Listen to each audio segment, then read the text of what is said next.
السلام علیکم فرینڈز، آج کی ویڈیو میں ہم بات کرنے والے ہیں روزنامہ جنگ میں چھپنے والے ایک اور آرٹیکل، حسن نثار صاحب کی طرف سے لکھے گئے آرٹیکل جس کا ٹائٹل ہے اس گھر کو آگ لگ گئی گھر کے چراغ سے۔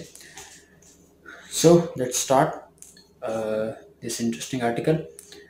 Before starting this video I would request کہ آپ میرے چینل کو سبسکرائب کریں، اور اگر آپ کو یہ ویڈیو پسند آئے تو اس کو لائک ضرور کیجئے۔ Let's start this. اس گھر کو آگ لگ گئی گھر کے چراغ سے، اور یہ آگ جہنم کی آگ سے بھی بھیانک ہوتی ہے۔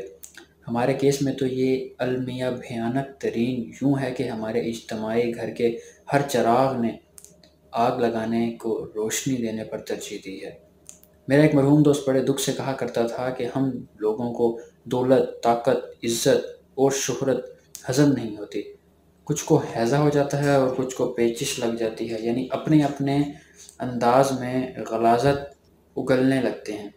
اس سونی دھرتی کا کوئی ایک چراغ بتائیں جو آتش نمرود کا باعث نہ بنا ہو، لیکن افسوس ایسا ایک بھی نہ نکلا جس کے بارے میں کہہ سکوں بے خطر کود پڑا آتش نمرود میں عشق۔ انتہا تو یہ ہے کہ ہمیں کوئی ایک ایسا پرندہ بھی نصیب نہیں ہوا جو اپنی چونچ میں پانی بھر بھر کر لاتا اور آگ بجھانے کی کوشش کرتا، اور اگر کچھ ایسے احمق پرندے تھے بھی تو کسی تیسری قوت کی تلاش میں تھک تھکا کر اپنے اپنے آشیانوں کی طرف لوٹ گئے۔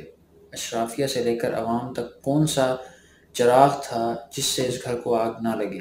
جس کی چونچ تھی اس نے چونچ سے اس ملک کو نوچا، جس کا جبڑا تھا اس نے جبڑے سے اس ملک کے پرچھے اڑائے اور پرخچے اڑائے۔ کس نے بخشا رب العالمین کے اس بخشش کو جسے ہم پاکستان کہتے نہیں تھکتے؟ کوئی ہے جو مجھے بتائے اور سمجھائے کہ یہاں پاکیزگی کہاں ہے، پاک کون ہے؟ بچھوؤں کی قطار جا رہی تھی کہ کسی مجھ جیسے بیوقوف نے پوچھا تم میں سے سردار کون ہے؟ ایک بزرگ بچھو نے فلک شگاف کہکا لگاتے ہوئے کہا جس کی دم پر ہاتھ رکھو وہی سردار ہے۔ ملک اقتصادی تختہ دار پر ہے اور ہم سب سردار ہیں۔ ہم میں سے بھاری اکثریت سوداگروں اور کاروباریوں کی ہے۔ ہر اہم سرکاری و غیر سرکاری آدمی کسی نہ کسی دھندے میں ملوث ہے، کسی کا بھائی، کسی کا بیٹا، کسی کا داماد، کسی کا سالہ، کسی کا قریبی دوست اس کا فرنٹ مین ہے اور پیچھے بیٹھ کر اپنا اثر و رسوخ استعمال کر رہا ہے، اور مستقل قسم کا معزز بھی ہے کہ یہ ناپاک جمہوریت اس قسم کی دلالانہ جمہوریت کی کھلی چھٹی اور اجازت دیتی ہے، کیونکہ یہی اس عوام دشمن جمہوریت کے حسن و جمال کی آخری انتہا ہے، اور جمہوریت ہی بہترین انتقام ہے جو عوام سے لیا جاتا ہے، اب بھی لیا جا رہا ہے اور آئندہ بھی لیا جاتا رہے گا، کہ یہی کمیوں کی قسمت ہے اور ہونی بھی چاہیے۔ جو اپنی عزت نہیں کرتا میں کیوں اس کی عزت کروں؟ جنہیں اپنی اولادوں کی پرواہ نہیں میں کیوں ان کی اولادوں کی پرواہ کروں؟ خودکشی حرام نہ ہوتی تو کب سے یہ کارنامہ سر انجام دے چکا ہوتا کہ بری طرح تھک چکا ہوں۔ حالانکہ اللہ کا شکر ہے میرا ذاتی مسئلہ کوئی نہیں، لیکن شاید میری تاریخ پیدائش ہی بہت منحوس ہے، ہماری اور کسی تاریخ کا کوئی قصور نہیں۔ ہر بدصورتی میں سوچتا ہوں کہ بس اخیر ہو گئی اور اب اس کے آگے کچھ نہیں ہوگا، لیکن ہر بار اندازے اوندھے منہ پڑ جاتے ہیں۔ انگریزی محاورے کا ترجمہ ہے بپھرا ہوا بیل شیشے کی دکان میں۔ تو یہ ملک ایک ایسی دکان میں تبدیل ہو چکا ہے جہاں ارنے، بھینسیں اور بیل نہیں بدقسمت ہاتھیوں نے گروگار کر دی ہے۔ ہم وہ احمق بدنصیب ہیں جو اس وقت تک ریئیکٹ نہیں کرتے جب تک پانی سر سے اوپر نہ گزر جائے۔ بلا محاورہ ہم نے سنا ہی نہیں، اور سنا ہے تو اس کو سمجھا ہی نہیں۔ لوگ جب تک ٹٹے ہوئے چھپر کی طرح اپنے حدود سے تجاوز نہیں کر جاتے ہمارے بڑوں کو عقل نہیں آتی۔ ایک زمانہ تھا civil servant, doctor, engineer, professor, وکلا، دانشور اور مفتی صاحبان کریم آف دا سوسائٹی سمجھے جاتے تھے۔ یہ سب پاکستان نامی اس گھر کے چراغ تھے جنہوں نے مل جل کر گھر کو روشن کرنے کی بجائے اسے جلا دینے کا فیصلہ کیا، اور پھر اپنے تن من دھن کے ساتھ اس پر عمل درآمد کرنا بھی شروع کر دیا، جس کی ایک معمولی سی جھلک آپ نے اسلام آباد ہائی کورٹ میں دیکھی۔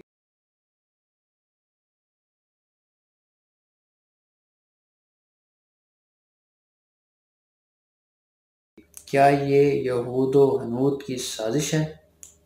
کیا یہ سب کچھ اسلامی جمہوریہ پاکستان کی شایان شان ہے؟ کیا تجاوزات اسلام میں گناہ عظیم نہیں کہ ظلم کا مطلب کسی کو چاقو، چھری، گولی مارنا ہی نہیں، اپنی حدود سے تجاوز کرنا ہے؟ اپنے حدود سے تجاوز ہی تو جہنم میں لے جاتا ہے۔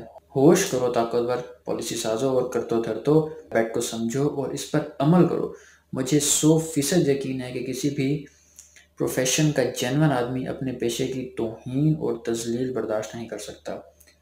اپنے پروفیشن کی تذلیل صرف وہی کر سکتا ہے جو سر تپا، فیک اور 2 نمبر ہو۔ گندگی کے یہ ڈھیر ہر پیشے میں ہیں جس کی صفائی بہت ضروری ہے۔ ہے کسی میں اتنی جرت اور طاقت کی گندگی کے یہ ڈھیر صاف کر سکے؟ لیکن نہیں، کیونکہ جن سے کوڑے کرکٹ کے ڈھیر صاف نہیں ہو رہے وہ اس گندگی کو کیسے صاف کریں گے؟ میرے خیال میں یہاں حسن نثار صاحب ریفر کر رہے ہیں جو ہمارے پنجاب میں ٹرکش گورنمنٹ کے ساتھ ہمارے جو کانٹریکٹ ختم ہوا ہے اس کے بعد جو لاہور اور پورے لاہور کی صورتحال ہے تو وہ اس کی طرف ریفر کرنا چاہ رہے ہیں۔ تو let's go back to the article. لیکن نہیں، کیونکہ جن سے کوڑے کرکٹ کے ڈھیر صاف نہیں ہو رہے وہ اس گندگی کو کیسے صاف کریں گے؟ میں جب بھی بیرون ملک جاتا ہوں تو میرے قریبی ضد کرتے ہیں کچھ اور دن رک جاؤ، تو میں کہتا ہوں میں کاکروچ ہوں اور مزید اپنے گند سے دور نہیں رہ سکتا۔ اس حسین ترین ملک کو گٹر بنانے کی کوشش میں مبتلا ہر شخص غدار ہے اور اس کے ساتھ غداروں جیسا سلوک ہی ہونا چاہیے۔ لیکن جمہوریت سے لے کر تجارت و صنعت تک ہماری تو ڈیفینیشنز ہی بدل چکی ہیں۔ بر وقت کچھ کر لیا ہوتا تو رینجرز تک نوبت نہ آتی۔